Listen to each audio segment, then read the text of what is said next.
Ladies and gentlemen, welcome back to the start of some actual consistency in these episodes after college football season ended. We are back. I don't know what Kevin is doing right now. You look really weird right now. But we had UFC. Eat your Bop, bop, vegetables. bop. I don't know what that was. I was Nate But Diaz. we had UFC 326 last night. And Kev, I think that I might be a UFC guy now. This is exciting. I could see the interest growing and burning inside of you as the card progressed, and it's impressive because it wasn't even that good of a card. So It wasn't. And that's a great segue right here because for this episode, folks, we got myself, we got Kevin. There's probably one brain cell between the two of us, but we are joined by a gentleman who is providing us with a second brain cell for this episode. Our good friend, Karan. Let's clap it up here. Come on now. Clap it up. Clap it up. Karan, why don't you just give us a brief introduction about yourself, my friend? We've known you, what, 10 years now? Yeah. First and foremost, Kevin, Tyler, super thankful to have the opportunity to join today. Been watching your podcast since its inception. I was watching it Friday night actually for like an hour. Super entertaining, great stuff. So really excited to be on.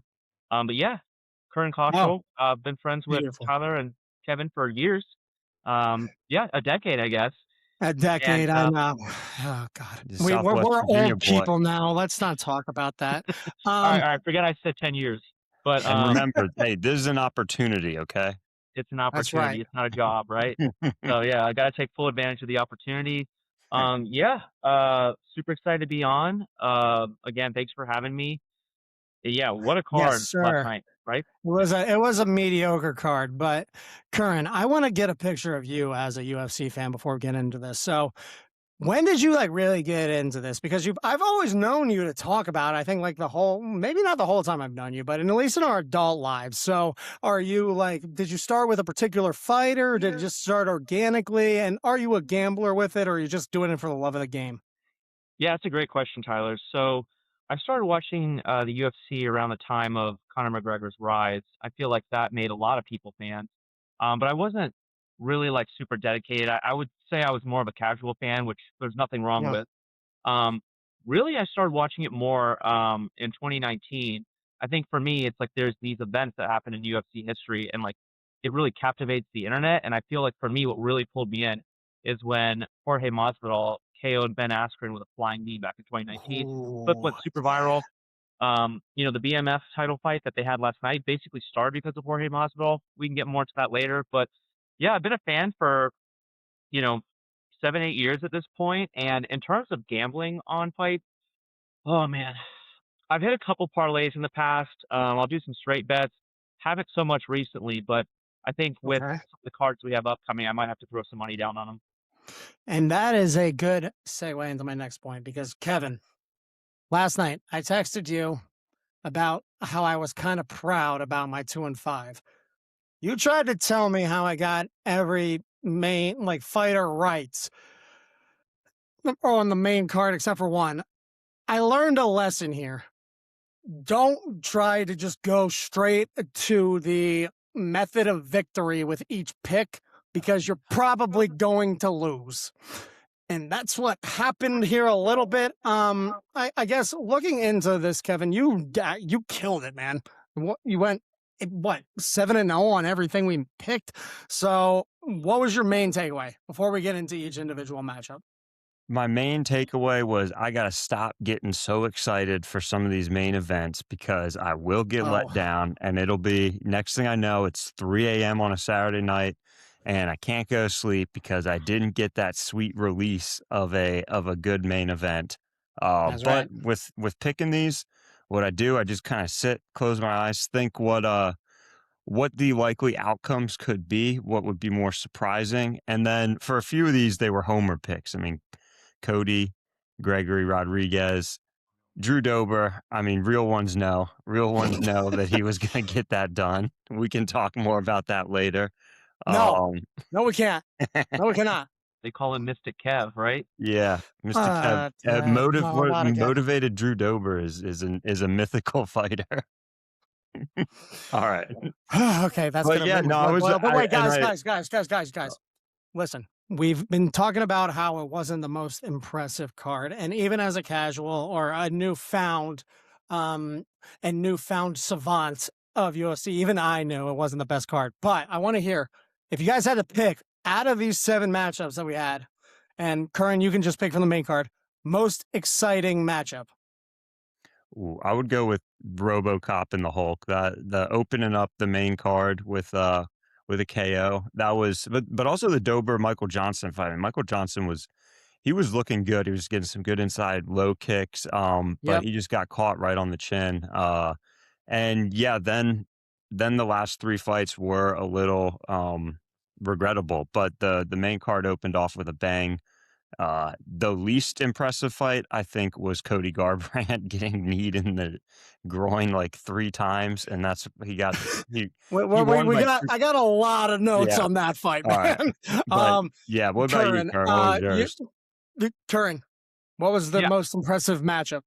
totally agree with everything Kevin said. I think the first two fights on the main card were phenomenal. They both ended in KOs, which was exciting. I was honestly like, man, this might be one of the best main cards in a while because it started off so strong. Yeah. But to Kevin's point, yeah, RoboCop. I mean, that guy is just huge. I mean, he's a real presence in the octagon. I can't even believe that guy can make 185 pounds. He's like my height, like 6'3", probably looks to be Yeah. like 240 out of camp. I mean, that's crazy. And then yeah, the Dover Michael Johnson fight was really fun, as long as it Yeah. lasted. I mean, Kevin, like you said, Michael Johnson's so fast. He was catching Drew Dover every single time he was coming in, and from range as well. But that's the thing, man. When you fight some of these lightweights, they're short and stocky. All they need is one punch, and you have to put Michael Johnson away in brutal fashion. You, I like that. I'll be honest with you guys, the Dober and Johnson fight was not one that I was like really into, but from what I saw from the highlights, it did seem like it was competitive. I actually went and said that the Rojas versus Font fight was actually kind of fun just because like well, I think it was the most evenly matched wrestling fight that lasted like the distance. So to me, it was like there was some evenness to it that a lot of these other fights, there was a lot of clunkiness, so to speak. So that's going to be my answer. Alright, Um, all righty, boys. I think we should talk about each of these matchups in detail, though. What do you think? let's do it. Love it. Let's should we do it. Let's do it. Okay, this first one here, Fernandez versus Bellato. Kev, just check me every time I say one of the names wrong. Um, First round TKO. When I first saw that, I mean, I was like, well, what are we going to talk about here? And the one thing that I took away when I watched it again was, well, wait a minute. For a majority of this fight, these guys were pretty even matched, like not really either guy making a move too much on each other. Their defenses were up, they were dancing. And then that landing punch from Bellato just came out of nowhere. Yeah. You know what I mean? It was just like, pff, fight's over. Wait, what? How did that happen? And it was a welcome to the UFC moment for Hernandez. That's a direct quote from Tyler, who is a direct quote from Joe Rogan. So what I want to hear after that was like, how often does this really like happen? That's what I want to know as a new guy to the UFC when like both guys are just like right there, right there, right there, and then just it. You know what I mean? Well, yeah, I mean, it was I would even go as far as say Luke was kind of controlling that fight up until the knockout, and, uh I think it happens quite often because you're playing with fire when you're standing in the pocket, especially the higher up you go in the weight classes, you're getting more punching power. You've got the same heads, and so just there's a lot more knockouts. That's why heavyweight fights can be so interesting Yep. sometimes. But yeah, this was like I think you summed it up perfectly, as Joe Rogan said. Oh, a welcome to the UFC moment for Luke. He showed Yep. he's got some potential, but he was going up against somebody whose back was against the cage in a sense. I think if Bellato had lost this, he probably would have gotten his walking papers. Um, he's a talented guy, so Yeah. And I to that feel good point, for calling oh, this. sorry, Kev, I'm going to try to keep people from monologuing too much this episode. That being said, um, because he fell after this one, the gambler in me thinks that he might have a good like 3 fight streak after this if he can like, depending on how he handles the adversity of an actual loss, because it is what, right? It's his first loss. Yes, it Yeah. is. So if he comes back hot, I'm all in on the kid. Again, I called these guys both kids, Curran, in the last episode, even though that's the same age as me. I don't know what the hell I'm doing anymore. But then again, Curran, I know you said you wanted to talk on the main card. Do you have any comments on these two guys before I go to the fiasco that is the next match? Honestly, I think that you guys both summed it up great. I will say this though, I think it's smart of you to think, "Hey, if this guy has a hot streak, maybe I need to start putting money on him or following him more closely," because a lot of times when these new up and coming fighters join the roster, they do kind of have a hot streak, right, Kevin? I feel like a lot of times you look back and I mean, Ilya Topuria comes to mind. Tyler, I don't know if you're familiar with him, but he's one of the best I'm not. UFC fighters in the sport right now. Very Okay. dangerous knockout artist. When he joined the UFC, he was primarily a grappler, had a lot of submission wins. He got like 2 or 3 KOs in his first 4 fights. So I think it's smart to be like, "Hey, I'm gonna keep an eye on this guy. If he continues to perform, maybe worth putting some money on him or just following him as a fan." Yeah, I think that's well said, Tyler. You can go to the next slide after this point. I want to tie it back into college football because you know how they say a team Am gets I clicking the slide right now? You gave me vague instructions sorry, there, man. a team improves the most between their first and second game. And I think when you get a guy who's new to the UFC, or even someone like Blado, I think this is his third or fourth fight, you're going to see the biggest improvements in their game in those Hmm. first few fights. So yeah, no, I think you're on the money that both these guys might be preferable betting picks going forward. All right, next slide, boy. Big time. All right. What a fiasco this one was. My good lord. So I got a lot of notes because Kev, I think we talked a lot about Garbrandt and Zhao in the beginning of it. Um, when this fight started, he was doing that form I thought he was going to do, getting up close, trying to do the Mai Tai thing. But Garbrandt was actually prepared for it. He kept his distance. He was doing like his little dancing, bobbing and weaving. Then I have to know what this was, and you both can see me. Tell me if this is a legitimate form.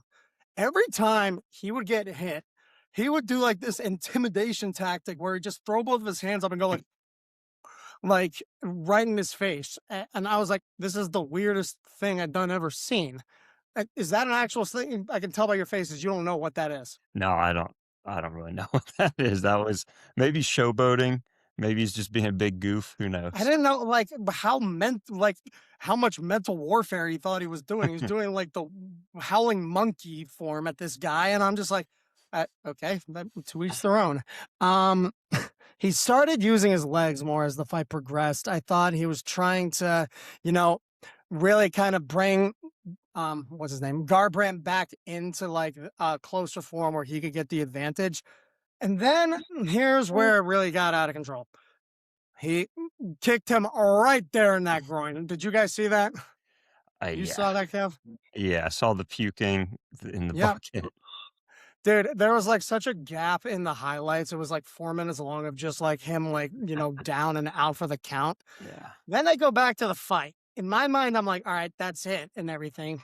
And they start to resume the fight. Garbrandt literally starts like running away from him at one point.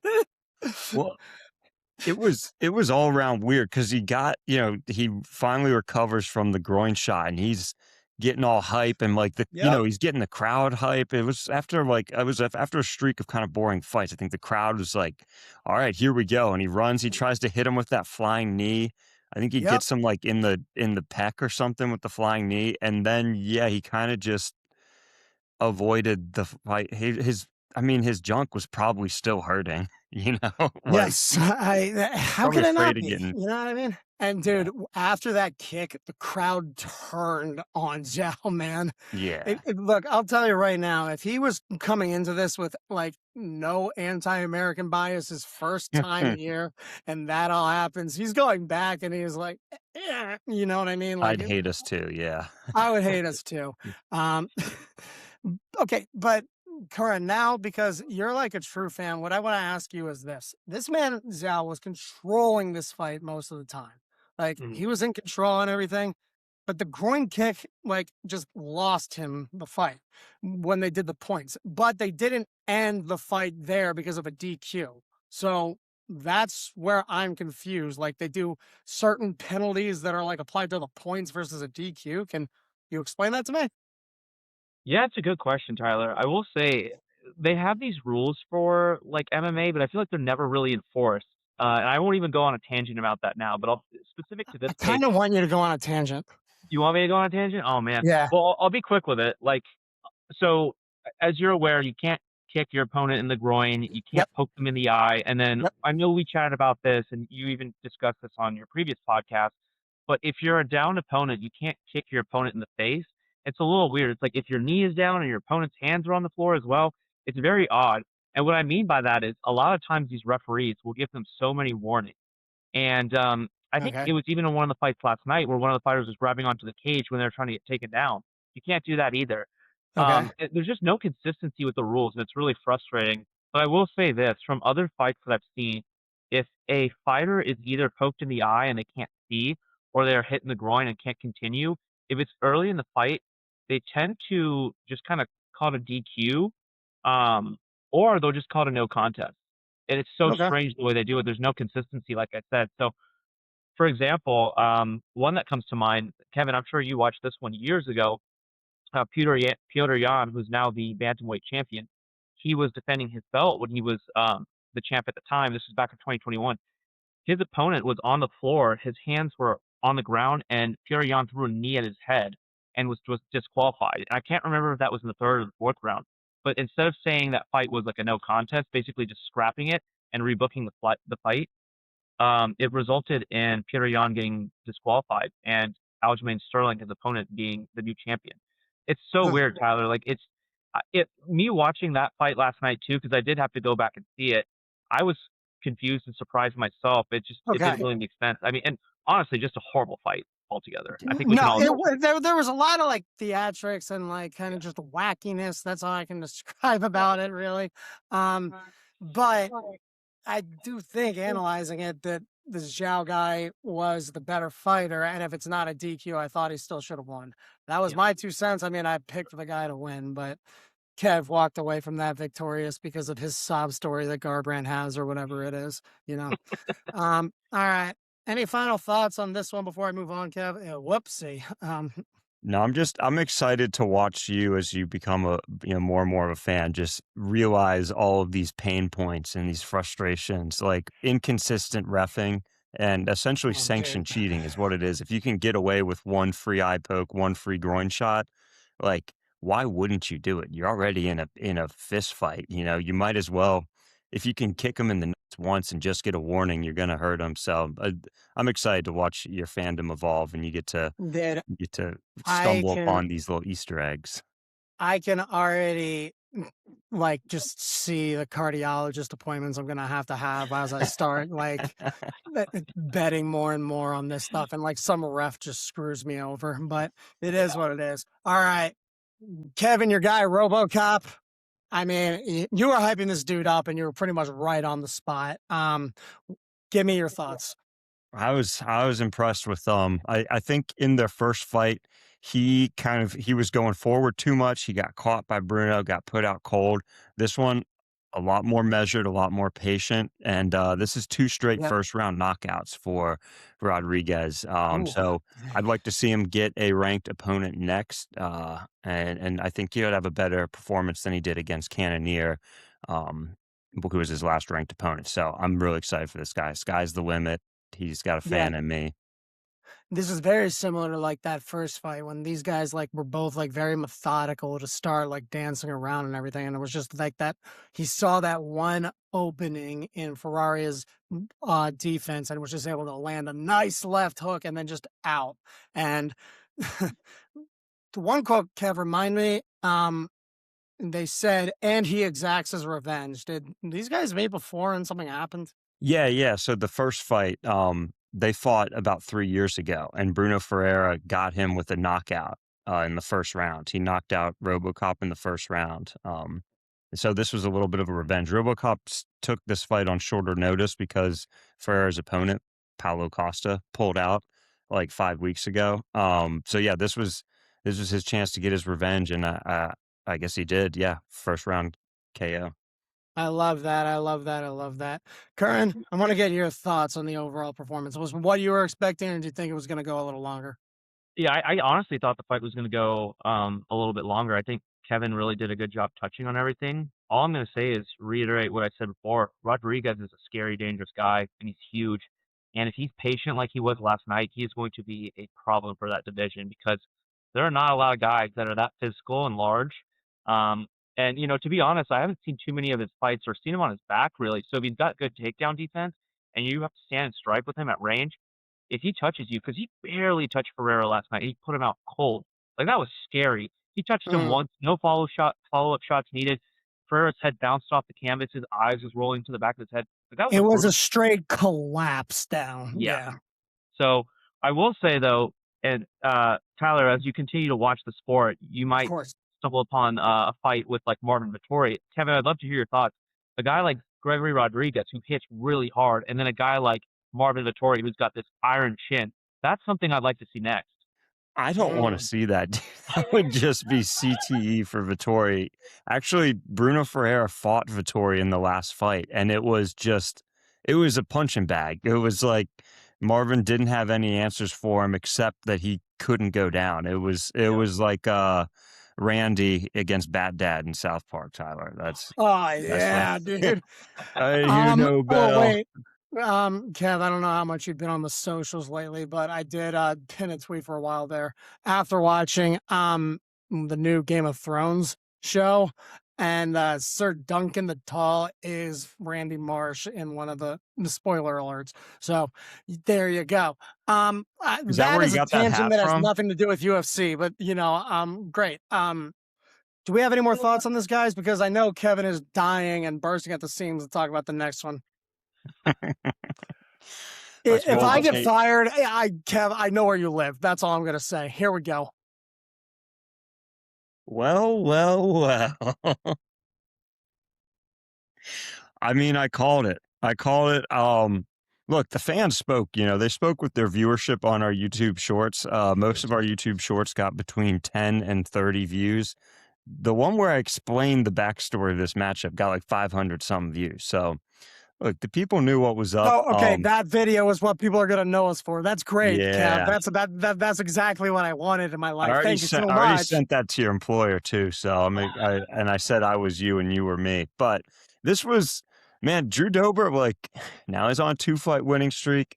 Who are they gonna give him next? Maybe Terrence Okay. McKinney. I don't know. Who Also, could Kev, be next for Drew Kev, I Dober? gotta rest on my laurels, then I gotta shut you up for a second. This dumb tweet that you sent me, I did some research.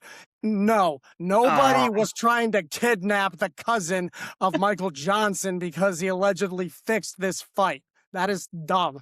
You're on a QAnon like message board finding this stuff, man. Okay, keep talking about. No, you know what? I'm gonna go to the person I actually am not extremely disappointed in. Karan, you got any thoughts on this?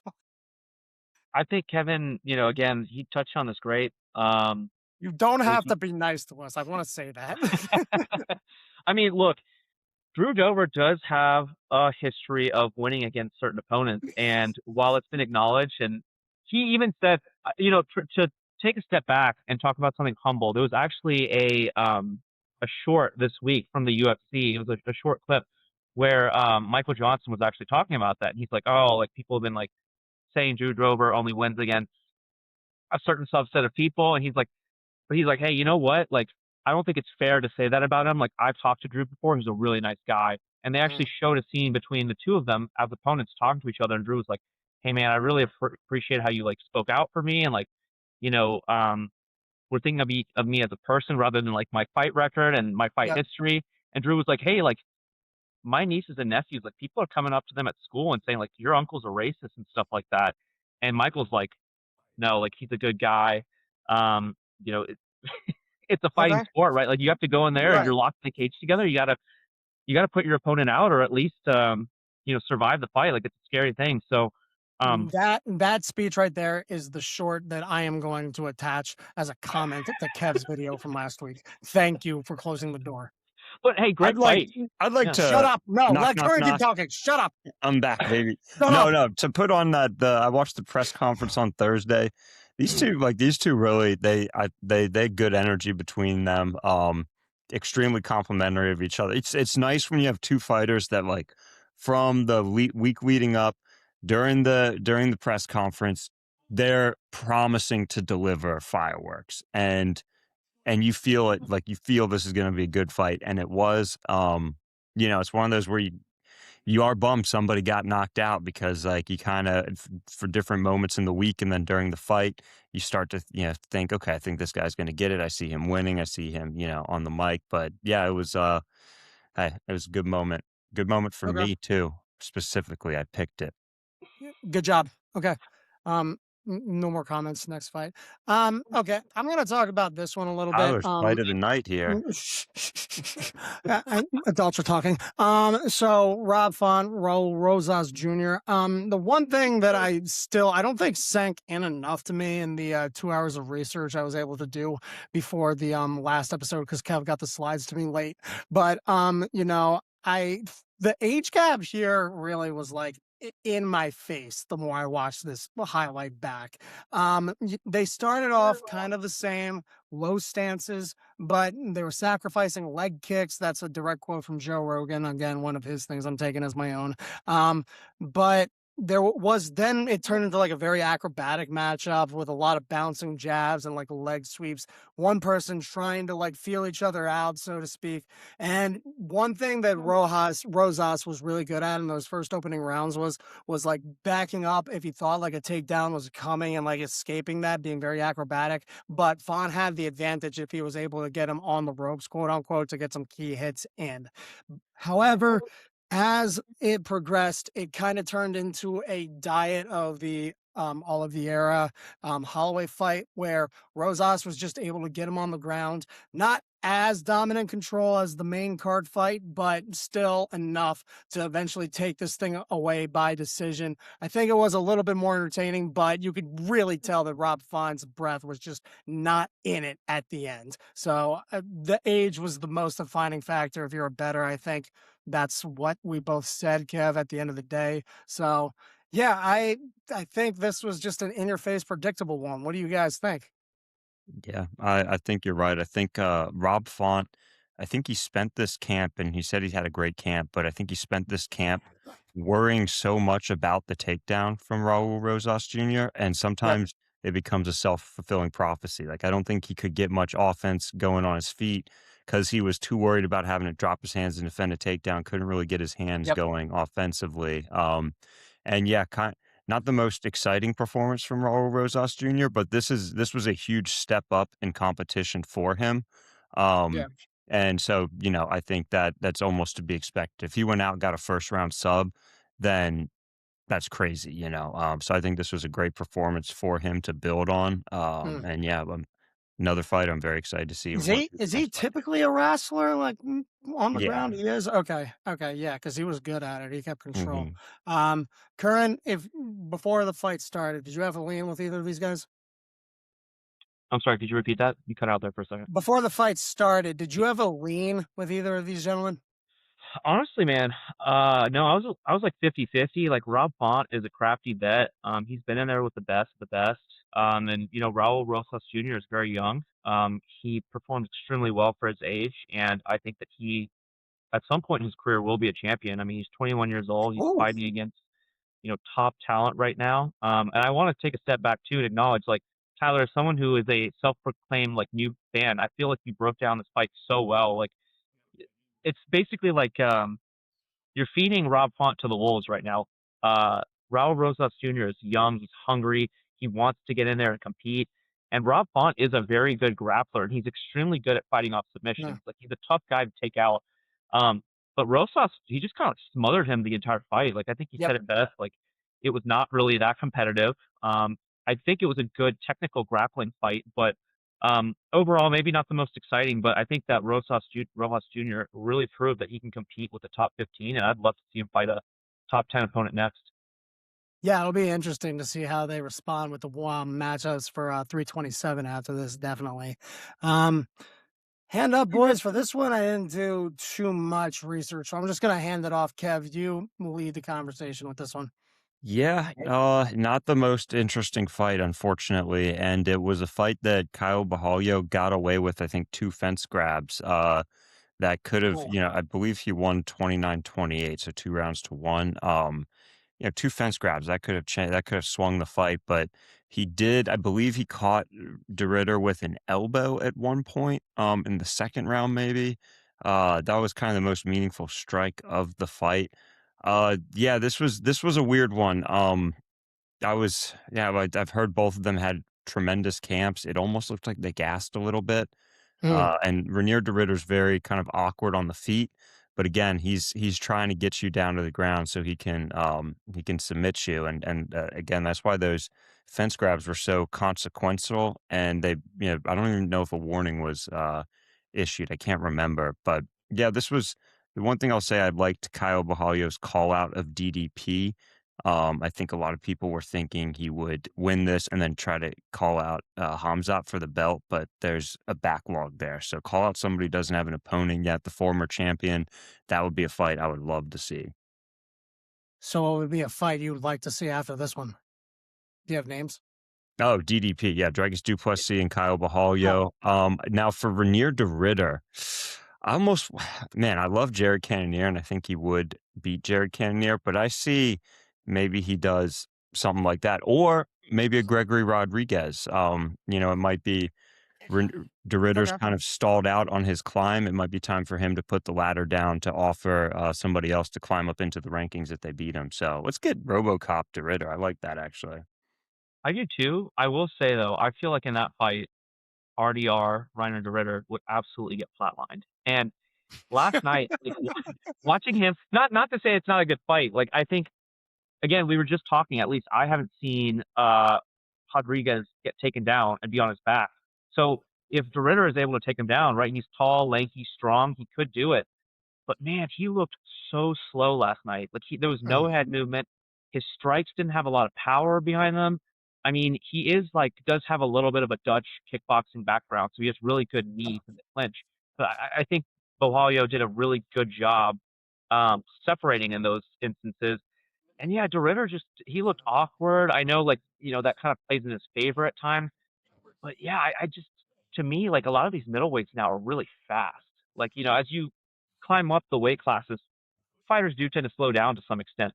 But like the middleweights these days, like it's a stacked division. And I don't know, man. At one point I was like, the way he was moving, I thought he could be positioning himself for a title fight. I think at this point, to what you're saying, Kevin, it might be good for him to fight down, see if he still can compete with the top 10 and go from there. But yeah, last night he did not look very good. Didn't really hurt Bohalio at all in that fight, and he got caught a lot. So if he fights a guy like Gregory Rodriguez, I think that fight's probably going to end in the KO, but doesn't mean we shouldn't want to see it, right? It would be exciting. Agreed. And Rodriguez, I believe, has a black belt in jiu-jitsu. So Oh, shoot. we'll have Okay. to see. He could be the complete package, or maybe it could be a like brother who give this type situation black belt. But yeah. That's a good one. All right. Any more thoughts before we talk about this quote unquote fight?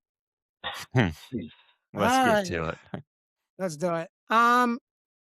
This like look, I've never seen something so one-sided in my whole life. The couple of immediate thoughts I had was it's almost impressive how he didn't submit. But I don't know if like you should get also awarded on the fact that you were kind of choked out the whole it, his throat muscles must be made of like steel or something. The way he just didn't get like submit completely. Also, fellas, I've said last week, Oliveira kind of did I say it wrong again? Oliveira. Oliveira. Okay. Yeah. Scary, scary dude. He was being Spider Monkey the whole time from like controlling the fight. Them dudes straight up kissed multiple times while they were down there. So the quote that I have for Max Holloway now is I love poking eyes and kissing guys. Yeah, and that's I almost want to My make a goat t-shirt out deserves of better than this. that. I don't look, Kev, I said it in the first time around. Seeing him against Gaethje with the eye poking as a former hockey fighter guy poked me the wrong way, pun intended. And then after seeing his performance last night, I think I'm ready to say I'm an anti-Max Holloway guy. All right, all right. Before we go into Go, the breakdown, go. before we do that, So, Tyler, just to be clear, the only other time you've seen Max Holloway fight was when he was against Justin Gaethje, correct? The highlights and yes, live, if I remember correctly. And I just remember he like, both like both eyes were gauged that night. So Yeah, okay. And was this your first time watching Charles Oliveira fight as well? I saw the highlights of Okay. his match against Gamrot, where he Okay. literally did the same thing, just climbed all over him like a spider monkey. Right. So we can unpack the whole Max Holloway thing later because both Kevin and I are loyal Max Holloway fans. I love that dude to death. Let's go. Let's get some friction going here. I Let's love do that it. dude. I love him. I want him to be my fucking. I want him to be. Sorry, should be cursing. I would want Well, him to be like my. we've mastered the art of hold on, let me just write the timestamp down. 35, 30. Okay. All right, keep going. Right. Yeah. So here's the thing. Like both of these guys, Tyler, are two of the most exciting fighters in the UFC and are both fan favorites. Like Yeah. normally, like in a fight where any of these guys are in, like if it's a Max Holloway or a Charles Oliveira fight, you can expect it to be a fight of the night or one of them to get like either a submission or a KO. Like they're both like fan favorites for a reason. Dynamic strikers, very exciting, great cardio, and they're both looking for the finish. Max used to be kind of known as like a what would you say, Kevin? Like a volume striker, maybe? Pillow fist a little bit was a Yeah. knock on him, but I mean, to be honest, though, he's gotten a few KOs in the last few years that were yeah, really since he exciting. moved up to lightweight, yeah. Yeah. And then Charles Oliveira, like you said, the guy, if he grabs your back, 9 times out of 10, he's going to submit you. Last night being the exception. Like, yeah, Max Holloway did not look great in that fight, but to fight off the submission from a guy like Charles Oliveira, who's one of the most decorated submission artists in the entire sport, that is impressive. Doesn't mean it was exciting, but yeah, what I'm Right. trying to say is both these guys normally on paper, Anthony Smith, if they were to fight, it would be very exciting, kind of like expecting a bloodbath. So last night was just really disappointing, honestly. Yeah, and I will say, as somebody who actually had money on the submission, that was the biggest tease through Mm, 4 rounds that I've ever had. Just it's so close. It's so close. It's not happening. Like, yeah, it was frustrating. Kev, do you have any glazing you want to do of Holloway as a response to me, or what do you got? Look, I think the more you get into the sport, you'll come around to Max Holloway. That I'm we don't have sure to I try to win will. I'm you sure I over on will. that. I'll I say have a that small sample size, and yeah, right now I need to pick somebody whose corner I'm not, and right now it's true. Max Holloway. Hey, you need to make your name out here in this MMA space as Hmm. the number one Max Holloway hater. I think this is and to mirror what you were saying, Karan, they're like too many times I get super excited for a fight, and this is the third time in the last year where I've gotten really excited for like a kind of stylistic clash, and it has just been a smothering by the wrestler. The first one was Dricus Duplessis and Hamzat. You know, no knock on Hamzat, super impressive, boring fight. Then it was Islam Makhachev and Jack Della Maddalena. Again, no knock, very impressive, not a fun fight. And that kind of this one, I will say, of the three, was the most interesting because the entire time, you know, Charles was going for for a submission. Max was impressively like they weren't like stuck in one position the whole time. You know, they were kind of moving around, and then even at the very end of the fight, Max found his way back to his feet. At one point, I think in the third round, Max reversed position and got on top. So like it wasn't as one-sided, and it wasn't as much of just like a big brother smother fest. But yeah, there left a little bit to be desired. I got my hopes up like always. But I can't wait for the next card. I'm sure it won't happen again. Yeah, man. Okay. I think like to your point, you have all these great matchups where it's super exciting for the fans, and then it is a very impressive performance from guys like Hamzat and Islam Makhachev and now Oliveira. But then when you're looking forward to seeing how these two styles clash, it's not exciting at all. And definitely want to talk to you guys about this because I noticed this in the commentary booth last night.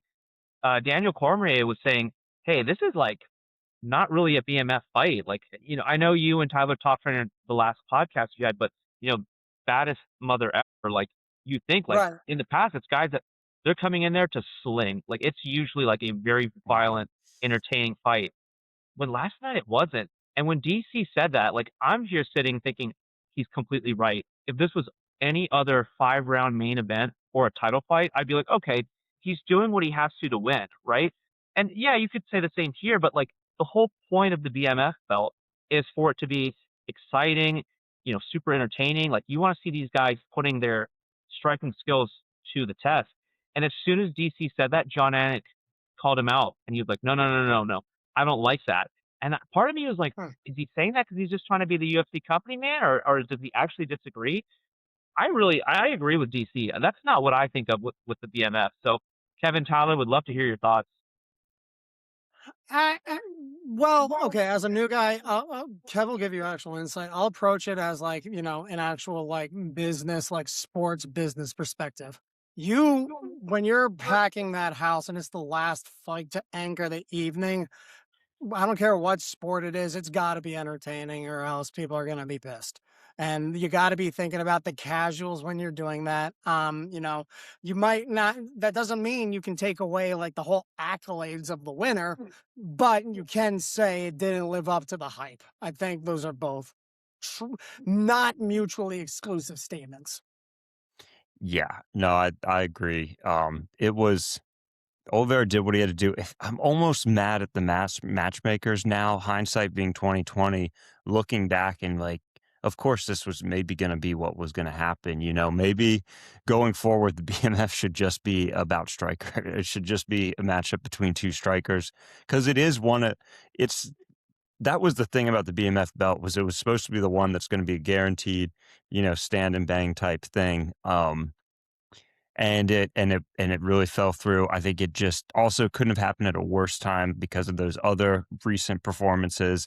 Then it was, and like I don't know, Kurt, how much you've been on like the UFC subreddit and Twitter and stuff, but just so many people coming out of the woodworks to just be so happy about it. They're like, oh, like MMA fans when somebody mixes the martial arts, like it's like, yeah, Yeah. no, nobody liked that fight. We got like I quit making fun of us for saying that was a boring fight, That's Right. yeah. And here's the thing, like Tyler, you're self-proclaimed like a casual or a new fan, which I think is totally fine, by the way.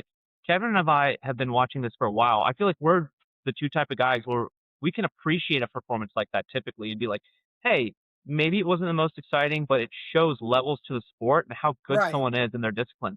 Both of us are on the same page, seemingly. We're like, yes, Charles Oliveira, one of the most decorated submission artists in the UFC. I think he has like 20 plus submissions almost, which is insane. Last night was not exciting at all.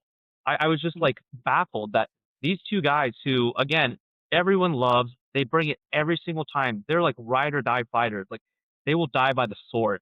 And you're telling me that 20 minutes of that fight was Charles Oliveira on Max's back? Like, I don't know. I was disappointed too. Yeah. Nah. And now, this is an interesting point for me because Oliveira is known for thank you, Kev, is known as like the submission guy. He's gonna take down people kind of like what we saw last night. If he continues down this path where that's how he's gonna just consistently win, is it almost like his skill is gonna shoot himself in the foot because like, he's not gonna give room for like the excitement factor. I don't Kev's shaking his head. Let me hear it. It's just this was one performance. Charles Okay. Oliveira. And I think the other big thing was like some people turned on him, but he's such a fan favorite. Okay. Uh, I just think this is, and I do have one quick little conspiracy about the BMF belt. I'd just like to run by, and maybe the Oh no. UFC put this fight together for a purpose. But in the last BMF fight, it was Max versus Dustin Poirier in Dustin Poirier's retirement fight. Dustin Poirier was 2-0 against Max Holloway. I think they're kind of trying to retire the BMF belt. Like, I think their Huh. goal was maybe Poirier wins and then we get to put the BMF belt on the shelf again for another 3-4 years until we need to we need another main event. Maybe this is one where Charles's next fight isn't he's not going to be defending the BMF belt. It's going to get shelved for a little while just because I think so much water got thrown on it last night. But yeah. Yeah. Definitely moist at the moment. Yeah, that's right. I went there. But nah, guys, look, overall, it was cool to experience it in real time, especially from the gambling perspective. A lot of insights that I never thought I would have, but I'm fully on the UFC train. And speaking of the UFC train here, Kev, throughout college football season, you and I treated this show like in undisputed, where it's basically just you and me yelling at each other. You know what I'm thinking with UFC, Kev? I We think we need fight to each go other? to an around the horn type Oh. situation. That being said, Karan, I am inviting you to be our full-time UFC third personality.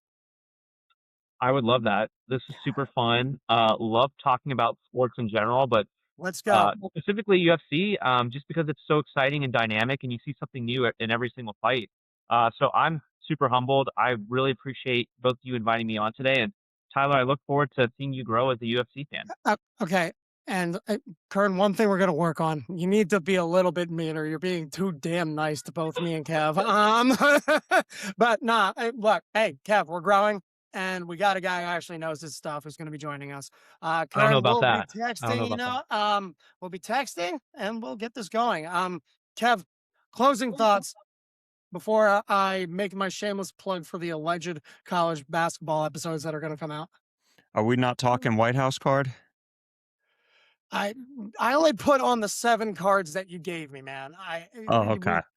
We I I'll didn't I just looked that up and I didn't have time. I'm sorry. okay. I am The sorry. White House card. Wow, my disappointment continued because I missed when they announced the card earlier in the night. So I just finished watching the Max Holloway, Dustin Poirier, or Max Holloway, Charles Oliveira fight. Then I find the White House card was leaked. And I was going off information from like a month ago when Dana said there's gonna be like 6 or 7 title fights on there. And I thought that made sense. I thought that's why like the bantamweight division, featherweight division, welterweight, middleweight and heavyweight were on hold. But no, there's it's a great card for what it is. Like it's going to be the best pay-per-view of the year. You know, Wait, is it actually being fought on the White House lawn? yeah, June Which is insane. 14th, I believe. Yeah. We got to think carefully about how we approach this episode. That's all I'm going to say. I'm going to be just wandering around DC that whole week. I've already taken off the week off work cuz like you can go to the weigh-in show, like you can go to the press conference. I'm going to be That there. I'm actually going to just be sounds wandering okay. around trying to Okay. meet UFC fighters. Kev, we're going to actually have text conversations about that. Definitely. But nah, look, great, great first event. That my arm was going like this, like I'm editing that out. No, great first event. For me watching as a new fan and all that. And Karen, we're so happy you're on the team now, man. And we will get the next episode we're going to plan for this week. We're going to be interviewing a guy that I know who was at the U.S. Olympic gold match in Milan. It was So Cash Patel. All right, let's go. remember to like and subscribe. Follow us on Twitter. I've sold my soul to the devil with this show. Okay. Bye.